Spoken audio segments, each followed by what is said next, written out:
Hello everybody, welcome to the Ron Paul Liberty Report. Today with me is Daniel McAdams, who is the co-host, and he's also the Executive Director of the Institute for Peace and Prosperity. Good to have you here today, Daniel. Good morning, sir. Good. Well, you know, the world is still filled with a lot of problems. It looks like our efforts haven't been successful yet. The troops aren't home yet, and the wars are still going on, and there's potential hot spots in Ukraine all the way down to Yemen into Africa, and we're involved in all of those. But also the economy, although the stock market is booming, we still have some big problems in the economy.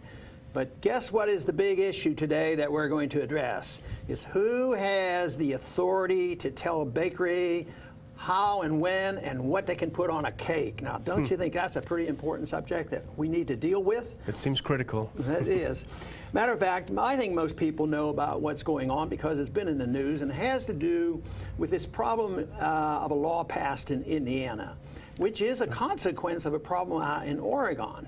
There was a couple that refused to bake a cake in a special way for a homosexual couple. And they ended up going out of business, so that was one consequence.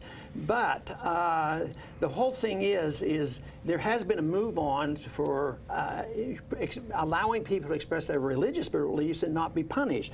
For instance, this couple in Oregon that refused to bake a cake in a certain manner by their Department of Labor, they are now pressured under their law because they have violated somebody's rights or demands. I don't call it a right, it's a demand, and they didn't do it. They can be fined $75,000 per person and given money to those customers. So here it is, they are arguing the case that the customer has a right to demand, and if you don't do what they want, they can close you down and fine you, and you have to reimburse them. I don't consider that an example of an individual right. That sounds pretty crazy, but what's the Indiana solution? Does it make any more sense? Well, you know, it's complex. I think it comes from too many laws of political correctness and how do you enforce them. But if one questions on whether this makes any sense, let me just read a short portion of the Indiana law that's supposed to solve all this mess. And we've been around a bit and read a lot of legislation, and a lot of it's a mess, and you can't ever read the truth. But this is a pretty good example of this. So the Indiana law says, and this is supposed to solve this problem, a governmental entity may substantially burden a person's exercise of religion only if the government entity demonstrates that application of the burden to the person is the furtherance of a compelling government interest and is the least restrictive means of furthering the compelling interest of the government. So in regular English, that means you can't discriminate against someone's religion unless the government decides it's good for the government to discriminate against someone's religion. Is that right? That's what they think they can do, and of course that's why there's a lot of unhappiness.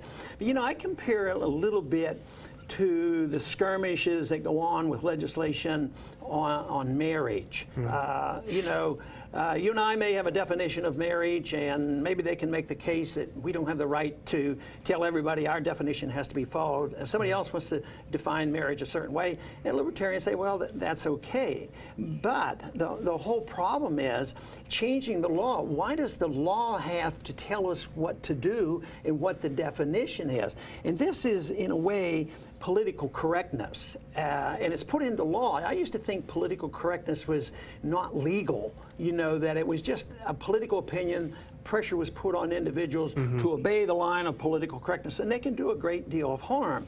But in this case, this is legislating. You know, the way it happened in Oregon. This is legislating political correctness. If you don't do it, you can be in big trouble. So I understand our friend Chris Rossini has made a comment on this, and it's interesting his take on this. Yeah, Chris wrote on the Target Liberty website that he pointed out that this business Angies List has announced in response to the Indiana law that it will now pull out of its plan to build a $40 million headquarters in Indiana.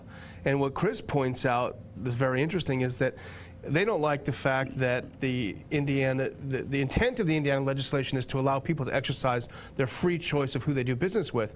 But isn't Angie's List doing the same thing by saying it refuses to do business in Indiana? So they're exercising the same freedoms that they don't believe other people should have in Indiana. And they're leaving. They're going to another state, which is one of the solutions that we advocate. I also understand that there might be some money involved with Angie's List, the state money, and they weren't going to get as much government money, and they were getting on their way out anyway, and that this was sort of, being used as an excuse. But, it really goes back to some basic principles. Can we solve all our problems by law? Write a law and says you have to do this. We can tell you if somebody wants a cake a certain way, it is their right, and we can insist on it. And if not, we're going to punish you for this. But in a society that recognizes liberty and private property, all associations would be voluntary. And some of the people who are condemning this law love voluntary associations. Just when you think of the laws that were written that were very discriminatory, against race and for sexual matters, these laws were bad and we had to eliminate them. But then they turn around and they use the government to have what I think is affirmative action. You will do this, your association, you will be forced to do this. You say, well, this is public, this is not private, But if you and I own a restaurant and we want to have a certain clientele and we want to have a certain decorum, and we say, well, we don't want 10 kids with you running around in the room, and we don't want you to come in sandals and you have to wear a shirt. And nobody questions that. So there are times when we already are making these type of choices. What do you think about the approach of Indiana where they use your religious beliefs as a substitute for what you're saying, which is property rights? Well, I think that confuses things very much because it to me isn't a religious issue. It's a rights issue because I think it's been pointed out also that secular people, non-religious people, have their druthers and their desires. Do they have as much rights as the people who have religious reasons? That's why I think the answer to so many of these problems can't be found in, say, religiosity, religious beliefs, because the government's role in religion is keep your hands off, but not to use it, and then you get it confused because then they end up not defending this basic principle of voluntary associations. That is, to me, so important. And I think we do pretty well on voluntary associations, in sexual matters, in religious matters, and other things. But when it comes to economics, it is bad. Now, one person pointed out that maybe this would lead to something bad on religious matter. What if this was carried to a full extent of it?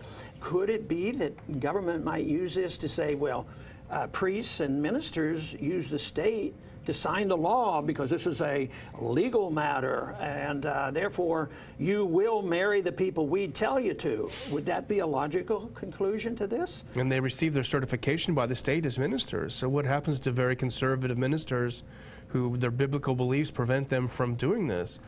Talk about opening a can of worms. Yeah, I think so, and I think there are so many things that could be solved with voluntary approach. No force by one group over another. Boycotts and leave, go from one state to another, and you can correct a lot of these problems.